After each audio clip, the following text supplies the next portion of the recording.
Welcome to Your Business, My Business.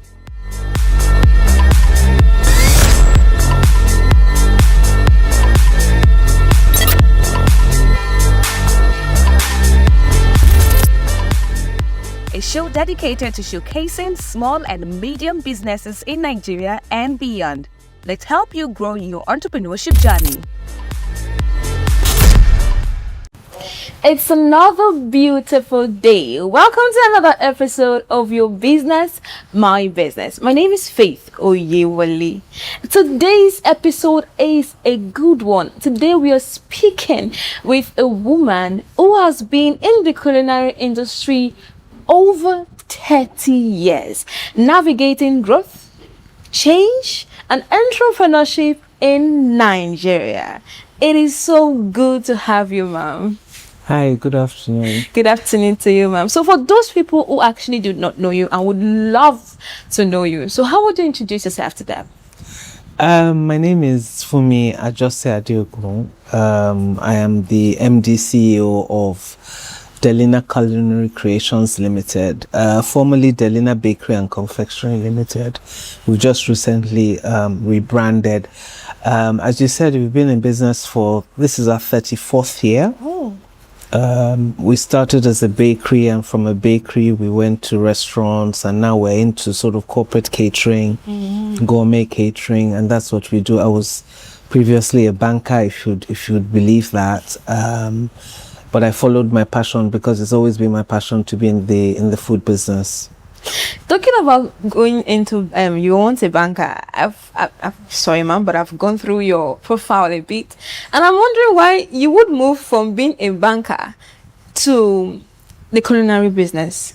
What happened? When did that change? Nothing really. I mean, banking or anything that I have done prior to now for me was a training ground. I looked at it as a training ground from as long as I could remember. From when I was young, I've always liked, cooking. I'd always liked everything to do with food. In fact, when I came back after my degree, I was ready to open a restaurant, but my father was like, no, go and learn. Go and learn. And that is what I tell a lot of people that want to go into business. There's certain things. It's not all about just the cooking. You have to learn the background. You have to learn have to learn the money side. You have to learn the accounting side. So that for me was the training ground for me. I did banking. I did it for 6.5 years. Prior to that, I used to trade cocoa in UK. All of it was a precursor to what I'm doing. And I think till today I credit those experiences for the longevity of the company and because we're able to withstand the going back up and down of the industry, and that's from what I have learned in my previous life, if you like. That's wonderful. So mom, let's go back to Delina. How did that start? Because you mentioned that it has been 34 years. Yes. What gave birth to Delina? Funnily enough, Delina was opened by my mother, my late mother. Okay. She had, years before we actually had wanted to open a bakery. So she had brought all the equipments and stuff, but then with the Babangida and the SAP and everything, she couldn't do it. So she sort of warehoused the equipments, but then and then went into fisheries. So when it became easier, she now started the bakery, and she started it for about a year or so. When by that time I was getting itchy feet in the bank, I wanted to go out. So that's when I now joined her, and she started as a wholesale bakery. I went in there and I introduced the confectionery, so the pastries and stuff and cakes. And then we just gradually, after about 10 years with her, she just said, you know what, continue to run it, so that it's now a young person's business. So that was how I took it up, and I've been running it ever since. Ever since. I must say, I admire your courage, growth. Because not some people say stubbornness. Because not everybody will be able to handle a business up to 10 years, not to talk of 34 whole years. It's wonderful. So because of that, I want us to dive into the values that have kept you for these decades? Values that have influenced your business to make sure that you keep going? That's an interesting question. I would like to say that I'm a product of my upbringing. Mm-hmm. There are certain things that was drilled into us as children. Things about your name, your reputation, what you are supposed to do and not to do. So because of that, Delina is actually guided by that. There are certain businesses I won't do. There are certain things that if I'm offered, I won't take. So when you say values, I think those are the values. And then because I was also brought up with the value of hard work, honesty, it's something I still try as much as possible to instill. It's a bit difficult these days because the generation we're dealing with now is slightly different from what we had before. But I still endeavor to do things in a very responsible way. There's some things, it's not everything, it's not always about money. True. Sometimes it's about the reputation. I've taken some jobs that I don't make money on, or maybe because I believe in whatever that, if we were invited to come and do something. And I think that is part of the allure of Delina. We're not just there for profit. Of course, profit is good, but then in that 30-something years, we have fallen down at least 3 times.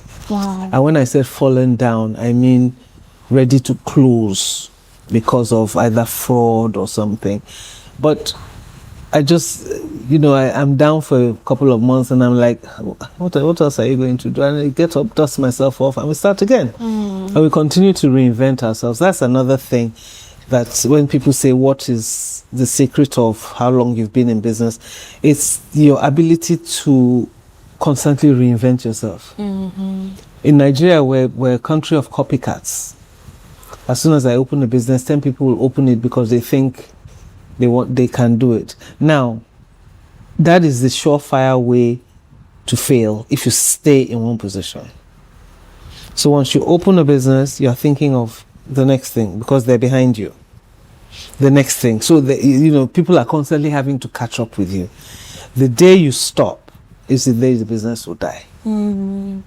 So talking about reinventing yourself, we are in the world where young entrepreneurs, they celebrate mediocrity a lot. Absolutely. And when it comes to them working on themselves to innovate, to self-development, some of them see it as not necessary as long as they are making the money. What would you say about that? I would say they should see whether they're still around in 5 years. It's as simple as that. You don't make an omelette without breaking eggs. True. There are certain things you need to do. Most of the things, the generation now, they are too eager, they're too impatient. And it's part of the moral decay of the world. It's not even in Nigeria alone, whereby everything is instant gratification. Mm-hmm. Even somebody like me, I've been in business for 30-something years. I have paid my dues in many ways. And these young entrepreneurs, with all due respect, don't appreciate that you need to do those things. Okay, some things are a little bit easier now because we're in the AI age. Things are not as difficult, but there's still you can't wake up, sit up, toddle, walk, run in one day. Mm-hmm. There are stages that you have to go through. Oh. But a lot of people don't appreciate that. And what now happens is that they end up a few years down the line and they can't cope. Because it's those steps that you do that give you the, the strength to withstand challenges. And Nigeria's challenges, we were discussing it earlier. Yeah. Power challenges, for example. It's number one. Power challenges, we're having to be creative because we're on band A. When you look at the cost of what you're doing for band A, what are you selling? Those sort of things. You have to be able to, it's the adaptability. Most people, especially in the culinary space, I can cook, I can design a plate, I can make food look beautiful, but I can't run the business. And, so after a while, and we're very faddish when it comes to food in Nigeria. Today, somebody opens a restaurant, oh, that's the nearest place to be, everybody goes there. Within 3 months, they move. So unless you are doing something different and you understand the fundamentals of business, they will leave you and go somewhere else. Mm-hmm. That's why in Nigeria you have Lagos. When I say Nigeria, I'm talking about Lagos. You have such a wide variety of culinary experiences from all over the world. You have a lot of it. But then, you turn around, they've gone. 3 months down, they've gone, or they suddenly somebody else has bought them or something like that. So those are the issues. Talking about issues and the fact that you mentioned that most people just go into it because the money is there. They want to make the money. There's no money there. There's no money there. Just to make the money at that moment, and within 2-3 years they're out of business because the business sense is actually not there. That brings me to the fact that you attended a business school. Yes. I'm right. So how does it feel when you combined your passion with the business knowledge that you have? How has it helped Delina? You see, no matter what your background is, how many business schools you go, if you are doing something you don't have a passion for, it's not going to work. All that happens is that my background has helped me in my passion. Wow. But that going to business school, I can go to 10 business schools and I'm doing something that I don't like. And that's another thing I tell young people, the entrepreneurs, if you don't like what you are entering, don't do it. If you don't wake up every morning and jump out of bed and think of, I don't want to do anything except this, then don't go there. Because especially in our country, you will be you will be pressed into the ground every blessed day. So you need something that will get you up. The day you wake up and somebody says, generator has stopped working, or your best staff has disappeared, or this has happened, so that passion is what is important. Our young people don't understand passion. They say, I have a passion for something. What does that mean? Passion means that I can think of not doing anything else except that. But while you're still saying, but I like to sew, I like to cook, you still don't have a passion. Or you haven't developed what that passion is. I hope that answers your That answers the question. So let's move on to maintaining quality in whatever you do. Has there ever been, I'm also talking about Nigeria, and Nigeria sometimes can affect the cost of things, can affect a lot of things, and I've seen a lot of entrepreneurs, because of this, reduce their quality, reduce the value and quality they give in whatever, if it's services or products that they're offering. So if cost is tight, I don't know if it has happened before, when cost is very tight, how do you make sure to maintain quality and still maintain customers? That, first of all, it's a balancing act. I can talk because I've got 30-something years experience behind me. I can say that when you build a brand that is trusted and people trust you and they know that you are not going to cut corners, then the issue of the price is not as important, if you like, because the food industry is very interesting. From the person on the street selling 500 naira to the one selling 80,000 per plate. There's enough space for everybody. But for any business, you choose your own sandbox, if you like. I always tell people that in a playground there are many sandboxes. Yes. You choose the sandbox that you want to play in and you stay there. You understand the people in that sandbox. Yeah. You know what they like. So as a result, of course, we've got to go through phases of price increases and stuff like that. I try as much as possible never to just suddenly wake up one day and increase price. You'll lose your customers, no matter how much they love you. But you can also, it's one thing I found that it's not always only about the food. If you create an experience for your customer, what we call a culinary experience, then the price becomes the the most insignificant part, if you know what I mean. I get. Now, somebody calls Delina. They know that they come and they say, oh, I want to have a dinner next week. And Delina will sit there and curate their menu for them. Delina will come there and Delina will get there early. Delina will set up early. Delina will come with, all my staff, very experienced staff. Clean, food safety compliant. So the sort of client that values that will not fight you for maybe 100 naira increase per head. Because they look at the other things that they can go to. So we always tell our customers, give us your job and go to sleep. Now once you do that, then the cost is not that important. And then again, on the cost side, we've also discovered that you can be very creative. I don't believe in reducing my quality. I think that is it's a fool's errand, because you will lose. If you reduce your quality, your customers will know. So for a company like us now, we don't go to the market direct. We have vendors that we've had for 10, 15 years. They know our specification. The person bringing my tomatoes, he knows what my tomatoes must look like. The person bringing my fish they know that it must arrive here at so temperature, this, they know what we want. So those are the ways you maintain your quality. Now, that said, right now we're in the middle of tomato wahala. Tomato has gone from maybe 30,000 to 90,000 as at today per basket. Wow. Now, for us, most people say, yeah, go and buy the Esha. You know the Esha? Yeah. We will never do that. But we've learned that there are other ways to make our blends that doesn't require using tomatoes. I don't know whether you've heard in the past, people use cucumbers, they use carrots. Yeah, we're making stew. Whatever you need to do. We've done it consecutively now for 3 years or so, and not one customer has said to us, your food tastes different. Not one.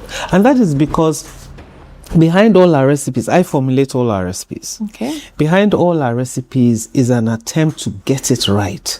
So even that, we're doing a tomato blend, we'll blend how much of this do you need, how much of this, so that by the time you get a taste there's no difference between what you normally do. So that creativity of something is expensive, is there a solution? Is there a substitute? Without using. And that's what I mean about always being ahead of your competition, always thinking. Not so much that, let us see how we can do it cheaply. We can never do it. Delina does not do cheaply. We're not the most expensive, but I think we're also very, very good value for money. When you see it, you know that, yes. And another thing that we do is that we cook to order. So it's not like you come to Delina. If you come to my place now, like you're here and say you want to eat, you are going to be hungry. We don't cook food down. So when the customer calls and says, I want this, that is the point at which they're going to cook it. So your food is always very fresh. And then you can now say, add this, take this away. That is the sort of experience we want to give our customers. That's wonderful.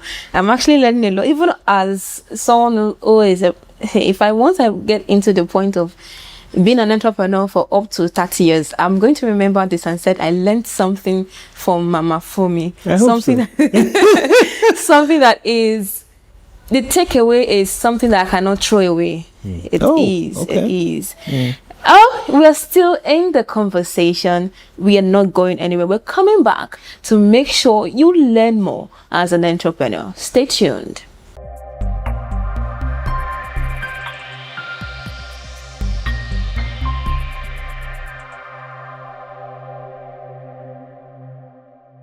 Welcome back to your business, my business. If you're just joining us, we've been having a deep conversation with an entrepreneur, a woman who has been in the culinary space for over 30 years. To be specific, 34 years. And for the past few minutes, I must say it has been from one lesson to another. We are very grateful that you are giving us this lesson, ma'am. So let's continue what we were discussing before. We want to move into the discipline. Okay. I remember from the beginning you mentioned that when I was talking about your courage for growth, you mentioned that some people say stubbornness. So let's go. Some entrepreneurs are not disciplined. Yeah. And I believe, to me personally, I believe whatever you do, even if you're not even an entrepreneur, you need to be disciplined in what you're doing. So as an entrepreneur, how has your discipline helped you? And like you used the word, the stubbornness, how has it helped you? First of all, as you're talking, something came to my mind when you say, as entrepreneurs, that discipline, a lot of business people don't understand that you need to separate yourself as a human being from your business. And that's another thing that causes businesses to fail. For example, from day one, I collect a salary here. Even though you are there. It is what it is. I collect a salary. I don't just say on a Friday, how much is there? Go and bring it. The account of the company is different from my account. If I go into any of my outlets or my locations, if I want to eat anything, I pay for it. People are like, but why? No, that is part of the discipline. When you do it, you are also sending a message to your staff and your team. If madam can pay for her food, who am I to go there and go and take the food? That sort of thing. So those are the sort of disciplines. A lot of business owners run their accounts, personal and business together. So you will see, I remember going to a seminar by BOI some years ago, Bank of Industry. And one of the things they actually touched on this, that when people come and apply and they submit their bank statements, you see Ashwebi, makeup, fish, somebody on the statement, on the company statement. And when they see somebody like that, they immediately will discount because that person is not disciplined. There's no financial discipline. You understand? So that is one of the things that entrepreneurs need to know. I also, because I'm on a salary, lean months I don't get paid. Because the first thing I do is pay my staff. So and there are many lean months, there's some months that, things don't balance. So those sort of disciplines are good for you and your team members. Because once your team members see that you as the CEO is disciplined, they have no other choice but to be disciplined. Now, on the issue of the stubbornness that you said, the stubbornness I mean is when people say, how do you continue? This thing is so bad, and my stubbornness is that I hardly ever take no for an answer. I don't recognize challenges. I don't see challenge. Some people, something falls in front of you and you're like, most people are navel gazing and saying, oh, what am I going? I've started thinking of a way out. It drives my staff demented because they come and say, madam, we have a problem. Okay, what's the next one? So that's where that stubbornness comes from. I really, and I think that helps me a lot because I believe in what I'm doing. I think, if I say I'm going to this place, of course, it's normal. There will be challenges. There's nothing, my life has never been straight. But it's the way you apply yourself to those challenges. You can either sit there on the floor and start to cry, or you get up and find a way around it. And invariably, you will find a way around it. So that's what I mean when I say I'm stubborn. So even with the stubbornness, are you telling me that there has been no time that you particularly almost gave up? Of course, I told you. I said we closed down almost 3 times. And there are some days when you just wake up and you think, there's some days. I think Monday this week was one of them. From the moment I got out of bed, it was just one thing after another. And then when that sort of happens, up until about 2 a.m., people were annoying me. I was shouting, and then I'll just get up and go and sit in a cafe somewhere. Do you understand? And just go and distress. Sometimes when they're driving me crazy in the office, they'll just turn around and I've gone. They'll be like, "Where's Madame?" And then they'll be calling me. I say, "Don't come and kill me. Leave me alone. Don't call me." So you also have to have that that way to distress, get away from the wahala, because in Nigeria there is wahala. No day is the same, and no day is without one challenge or the other. So moving on, I want to ask this particular question. You mentioned when you were introducing earlier, you mentioned that Delina was Delina, was confectionary after? It started as Delina Bakery and Confectionary, and up until last year, that was the name. But we now woke up one day and said, look, what we're doing now does not portray, the name does not portray what we're doing. When we started as a bakery, as a confectionery, and then we went into food. And although we're still doing that bakery and confectionery, it's a smaller part of our business. Now we're actually into culinary, which is why we now changed it to Delina Culinary Creations, which covers everything. Because sometimes you go for a job that is catering related, and say, whose name should we put on the invoice, and we say Delina Bakery and Confectionery. They're like, where is the bakery coming from? So that was the reason why we branded. About that, I wanted to ask, is there a point you get as an entrepreneur that you feel like there's a need to evolve, that you feel like there's a need for some things to change without forgetting the roots? Absolutely. I mean, the thing is that for somebody like me, I'm at the stage whereby, really, to be honest, I'm in the process of sort of stepping back, and facing the things that I like doing. So as a result, right now I'm into succession planning. Right now I'm planning where we are going next, because in the next 1 year I want to be able to, I can never leave Delina, but you know what I mean, the day to day. So because we're doing that, we have to start putting more structures in place that will work without certain members of the team.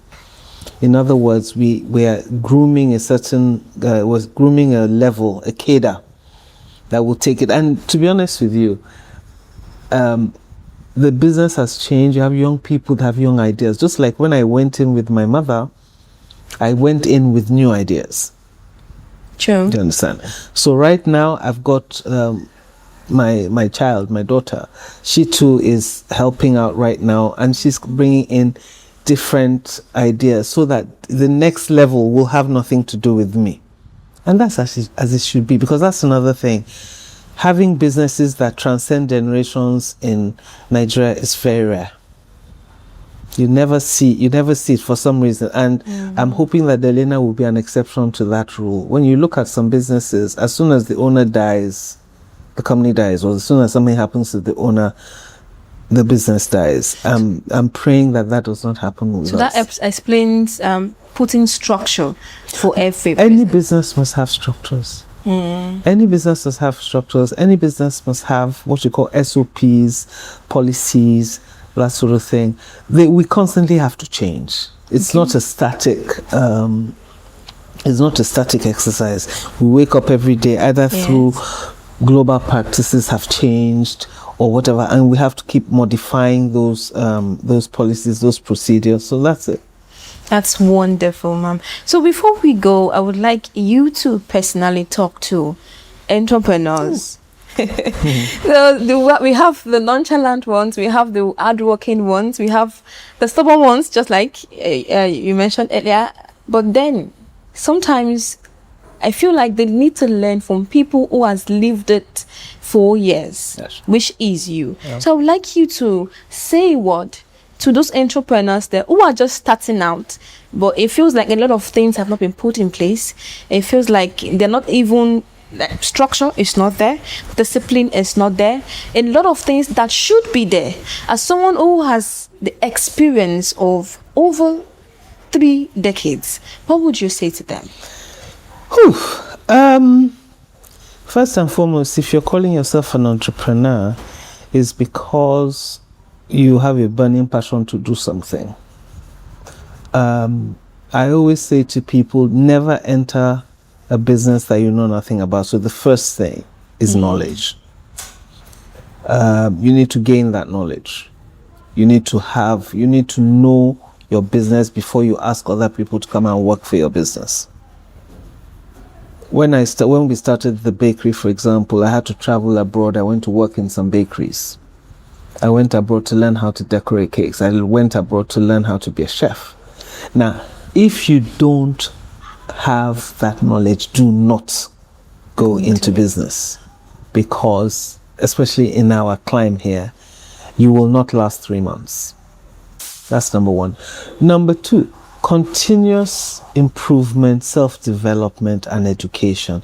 There is no excuse for anybody, entrepreneur or otherwise, these days, not to self-develop. Seek people out. You know, people are always saying, "What's wrong with you? Why are you telling people your recipes?" I said, "Why not?" Do you understand?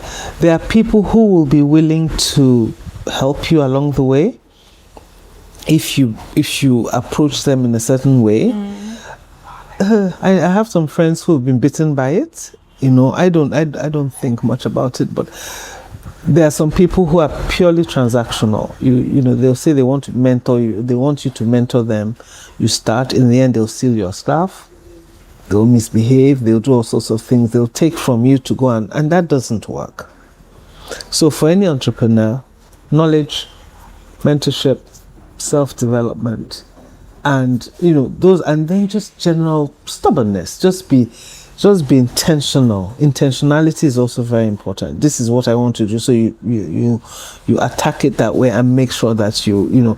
And tunnel vision. What is tunnel vision?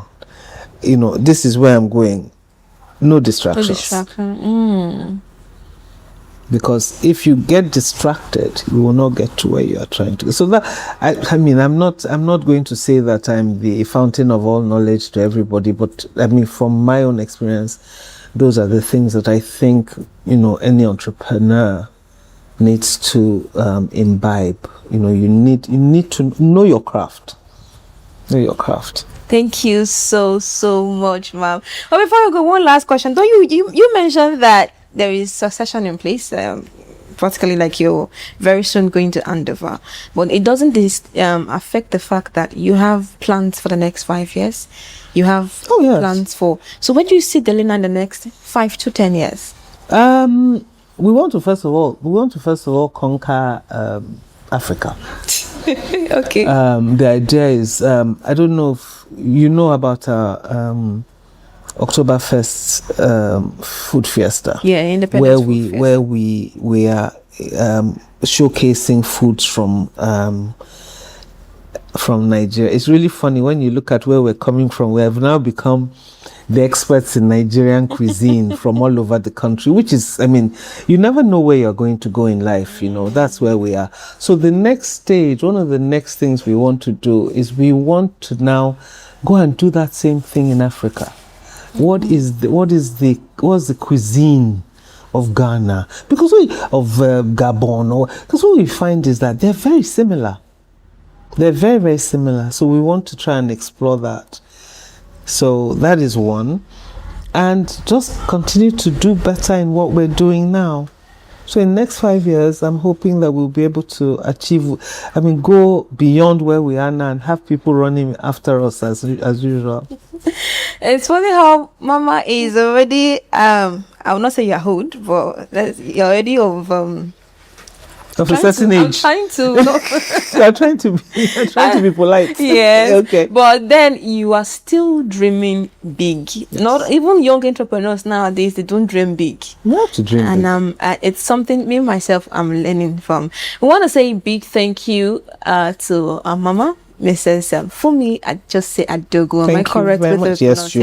Yes, you are. And you are an inspiration to entrepreneurs, and I'm sure as many that are going to watch this will see inspiration or that spans over 30 years. To be specific, once again, 34 years. We have seen a journey of change, of growth, of resilience, and I must say your strength is admirable. Thank you.